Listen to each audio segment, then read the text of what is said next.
What is going on, guys? Welcome back to another video. In this video I'll be showcasing my latest theory crafted build, which is a bash build, the Nordic Chaos, which is hitting, as you can see here, over 14k bash damage. It was a little bit higher, but there has been some nerfs, so I'll break everything down and we'll get straight into it, guys. Like I said, bear in mind that this is a theory crafted build, so it's not been play tested, but it's looking pretty good. The recoveries are looking really good, resistances are looking really good. It's got some absolutely insane bash damage, guys. Don't forget to like and subscribe, and follow me on Twitch as well, as I do lots of live streams on there. We're going to get straight into everything, guys.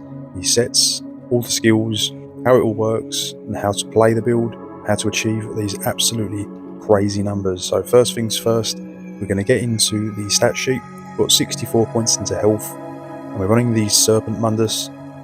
You can run the Lady for even more resistances, which will push the bash damage up even more. But I would recommend the Serpent just for the recoveries, just to make it as solid as possible.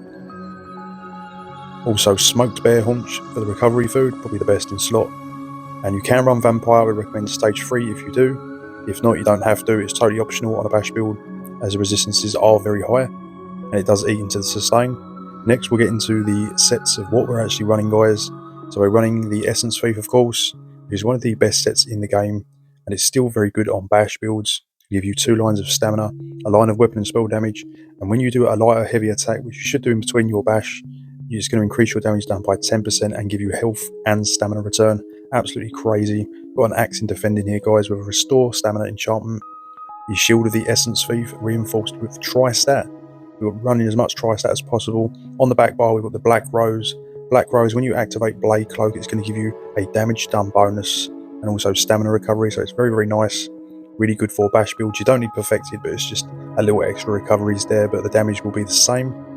So running 2 defended on the back bar. Next set is Deadlands Demolisher. Again, best set for the bash build. To be honest, it's crafted as well. It's just an absolute ton of bash damage. And it also deals a cone of physical damage attack as well. Very, very nice. Like I said, it's crafted, so it's very easy to acquire. So we have it all reinforced, tri-stat on the body, all heavy. Also running a Baron Thisk as well, which is just 1 piece, just for, again, a line of stamina and magic recovery, which is needed on the bash build, so the recoveries are very good on this. We do have 1 medium, which is the Essence Thief belt, and all the rest, like I said, is heavy, tri-stat, and reinforced. Now we get into the jewellery, all infused with bash damage, running 2 Essence Thief, and we're running the Band of Brutality, which is going to reduce your critical damage, which will give you a 16% damage done bonus, which will scale up the bash damage. Probably best in slot for bash builds, to be honest. Very, very strong, really going to boost that damage and the tooltip numbers. It's really, really good, so that's how we're achieving over 14k. I did actually have it at nearly 15k, but it doesn't show on the stat sheet anyway.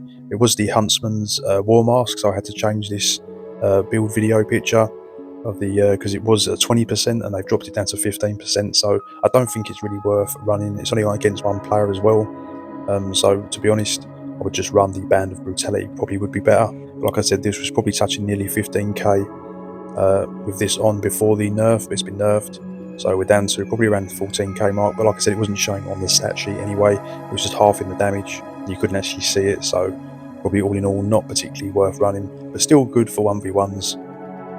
Yeah, so now we're going to move into the other bits, guys, and like I said, if you did run that, you can chuck on the Deadlands Demolisher ring, as you're losing 1 piece of Deadlands if you put the Huntsman's Mask on. I'd recommend just to keep the Band of Brutality on. It's probably just better overall, especially if you're against more than 1 enemy. And now we get into the skills, guys. We're running 2 Dragon Knight, which is the Ardent Flame and the Earthen Heart, and we're running 1 Sorcerer, which is the Storm Calling.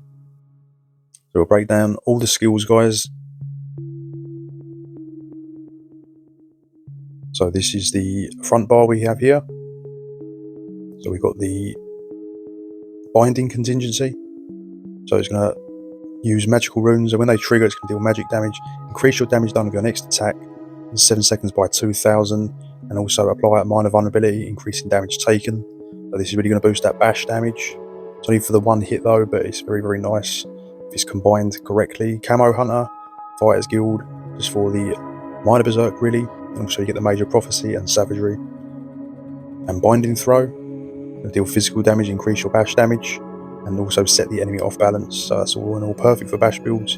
The chains is just a gap closer and also gives you major berserk, again boosting the bash damage. Sundering banner, increase your physical damage, and you're also going to get extra recoveries as it can be a bit draining. And of course the corrosive just puts it all together, restores all your bars and gives you unlimited penetration, and you're super tanky in that form. So the best ultimate in my opinion. Back bar, we've got temporal guard for minor protection. Sundering banner again, double barred so it doesn't drop off. Resolving vigor for heal over time and minor resolve. Quick cloak, this is to activate the dual wield black rose. Gives you also major expedition and deals physical damage, so that's quite nice. And also we have the hurricane, which gives you the major resolve and minor expedition and more physical damage. And you can run here also streak or ball of lightning, it's up to you, as a stun or just if you want to get away. So the ardent flame passives are quite nice. But it's more just for the actual skills on this particular one here, as we're not heavily using a lot of these, but it's more for the skills. But the other passives are a lot better. The Earthenite is just going to essentially give you a lot of return of your stat bars, especially when you hit the ultimate as well. That's why the corrosive is so good. You get the minor brutality as well for the weapon damage, and also when you cast an Earth and Heart ability, you're going to restore stamina, which is perfect for bash builds. Storm Calling, again great for bash builds. Extra recoveries, more physical damage, and then you've got the Amplitude, which will increase your damage done for more health they have. And also Expert Mage will give you a little bit extra weapon and spell damage. That's not really super needed. Have all your skill points into the one-handed and shield and the dual wield. Also all into medium and heavy armor especially, as heavy armor gives you extra bash damage. So as much heavy armor as possible. We're only running one medium, so we're not losing that much. The Essence Thief is totally worth it. Also have your passives in Vampire if you're using it, the Undeath passive. Again, this is optional on bash builds. I don't think it's super needed, as it does eat into the recoveries, but it's just totally up to you. If you feel like you're a bit squishy, then put this on. If you feel like you're doing okay, then just remove the Vampire. All your passives in the Fighters Guild and the Sigil line. Also the Undaunted for extra stats as well is also nice. The Assault and Support line passives as well. And also I'm running a Nord on this, which again I think is best for bash builds. Extra health. You're also going to gain ultimate every time you take damage and more physical resistance, which again boosts the bash damage even further. And alchemy medicinal use, so your potions last longer. Use these tri-stat potions for sustain. Now we get into the CPs, guys. Green CP, you've got the Steed's Blessing, and also the ones inside the green CP is the Liquid Efficiency and Rationer. And onto the blue CP, guys. We are running Master at Arms, Deadly Aim, Resilience for critical resistance, Riposte, which will, when you block an attack from an enemy, your next attack is going to deal 33% additional damage, and this is how we're getting and achieving, with everything else combined, them crazy bash tooltip numbers of over 14k. So it's essential you have this on, guys, to get those numbers. Red CP is Boundless Vitality, Fortified, Rejuvenation, and Pain's Refuge. So that is the full breakdown, guys. Now I'm going to show you how to actually do the stuff in combat, all the skills and everything, but let me just quickly buff up just to show you, as the recoveries are looking pretty good on this.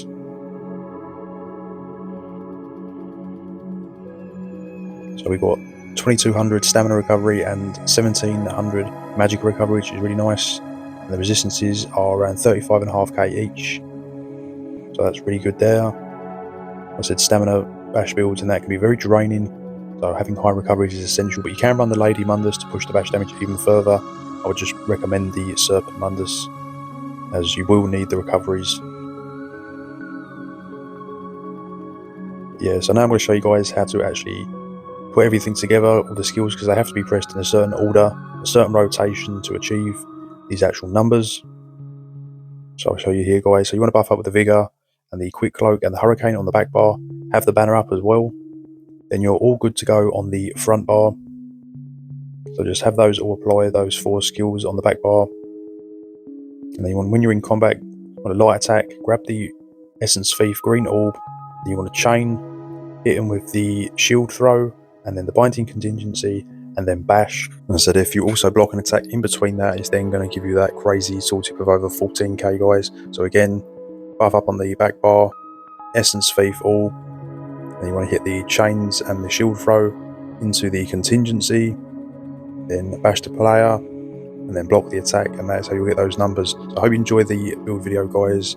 It's looking a very, very powerful build indeed. Like I said, it was touching the 15k potentially, but unfortunately they nerfed the mythic, so I'll just run the other mythic. But we're still hitting some really crazy numbers, guys, and there might be ways to push it even further and still being a viable build with plenty of recovery and resistances. So I hope you enjoy it, guys, and I'll see you in the next video.